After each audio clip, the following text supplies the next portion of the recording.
Hey everyone! In this video, I'll show you how to fix the blinking white light on your Xfinity router so you can get your internet back up and running.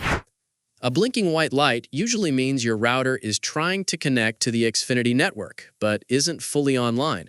This can be caused by service outages, loose cables, or setup issues. Method 1. Check cables and connections. Make sure the power cord and coaxial cable are firmly connected. If you're using an Ethernet cable, confirm it's securely plugged in. Method 2. Restart your router. Unplug your Xfinity router from power. Wait about 30 seconds, then plug it back in. Give it a few minutes to reconnect to the network. Method 3. Check for service outage. Log in to your Xfinity My Account app or visit the Xfinity website. Check if there's a service outage in your area. If there is, you'll need to wait until Xfinity resolves it. Method 4. Factory reset, last resort. Locate the small reset button on the back of your router. Hold it for 30 seconds until the lights flash.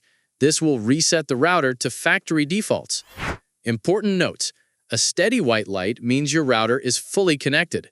Avoid resetting the router unless other methods don't work. If the blinking continues for hours, contact Xfinity support. Thanks for watching. If this helped, hit the like button and subscribe for more internet troubleshooting tips.